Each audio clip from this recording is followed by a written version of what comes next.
Some high-need places are finding that all the money from both pots is already accounted for. Texas, for instance, announced that the total applications in the system exceeds the state's allocation from both rounds of funding combined. Oregon also reported that all of its funds are spoken for between aid that has already gone out the door and applications in process. New York has $2 billion of its total $2.4 billion in emergency rent assistance accounted for. As distribution for the second round of funds ramps up, the federal government wants to make sure money goes somewhere. Poverty. More than 5 million Americans get a below poverty level check from the government, having paid in all their lives. That is unfair. That is unjust. That is flat out wrong. When we're a body that can pass out trillions of dollars of tax cuts to the nation's wealthiest 1%, and yet we can't take care of people who have paid into the system because Congress has not fulfilled its obligation and responsibility. Now is the time to act. And under Democratic leadership, that will take place. People say to me often, well, what's different? What's different is we have a Democratic House, a Democratic Senate, and most importantly, a president who believes that this is a sacred trust. A president also, as Matt Cartwright knows, has said, look, we're going to end WEP and GPO.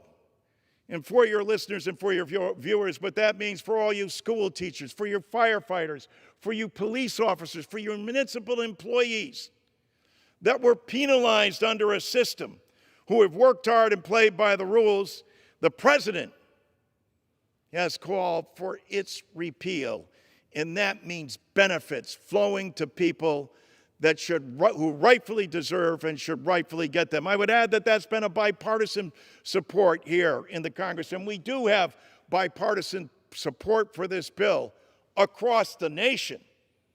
No one yet on the other side has signed up, but yet all across the nation, in large numbers, more than 80% of Democrats, more than 68% of Republicans, and more than 74% of independents all favor increasing benefits because they know of the security and the promise and the necessity of Social Security. I want to recognize the gentleman from Pennsylvania who is an original co-sponsor, Madam Speaker, of this, as are you, who understands how critical this is to Pennsylvanians and everyone across the nation. Well, I thank the gentleman, and I thank the gentleman particularly, not only for... Now, the IRS announced it has delivered all the payments from the third round of checks. There are still some people, however, who will be able to claim the money, including some that will receive the full $1,400 in 2022. Parents of a child born in 2021 or parents or guardians who added a new qualifying child, such as through adoption, did not receive an economic impact payment for that child. They may now be eligible to receive up to $1,400 by claiming the Recovery Pay credit. The IRS began distributing stimulus checks in March 2021, and the amount was determined by income and the number of dependents listed on the person's 2019 or 2020 tax returns. To claim the credit, individuals will need to know the total amount of their third round of payments. You can now see that on the IRS letter 6475 that's being delivered to U.S. households. The letter will confirm the total amount of stimulus paid to you in 2021. Next month, everybody, some Social Security beneficiaries are going to receive a larger monthly benefit check than other beneficiaries.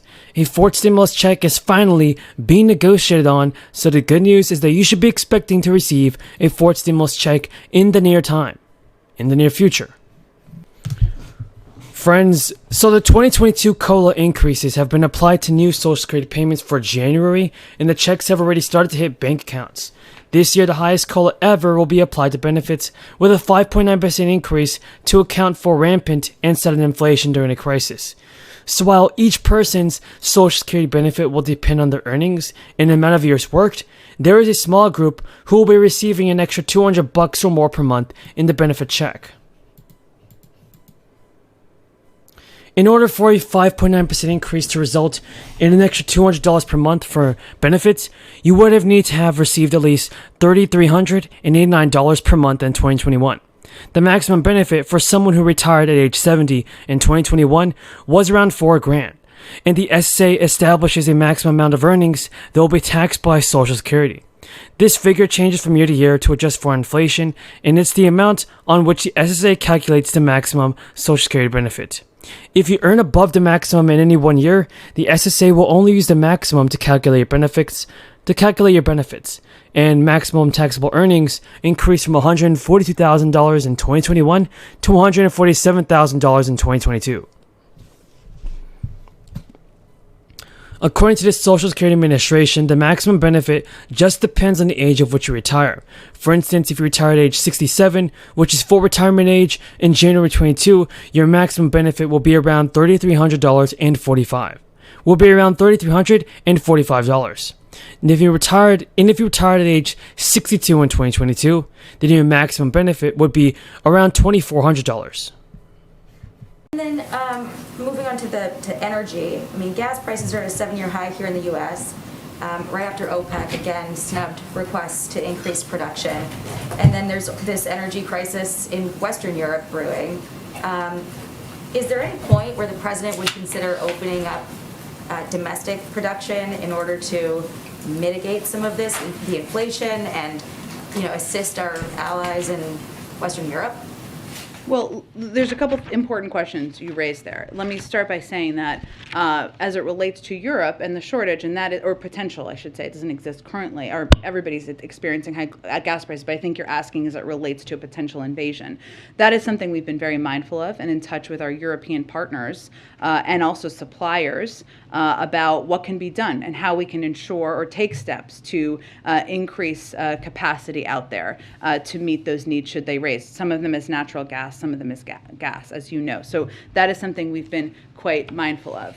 I'd also note that the president has taken a number of steps in recent months to address the gas prices, including tapping the Strategic Petroleum Reserve, of course conveying clearly to OPEC member countries and suppliers that it's important to meet the demand on the market, and we'll continue to look at options that can be done to lower gas prices for the American people. In terms of whether or not there could be more oil drilling, I'd point you to the oil companies on what available places they have and if they're maximizing that. My understanding is they're not. Is there any consideration for increasing, for instance, LNG export licenses? I don't have anything to preview for you in terms of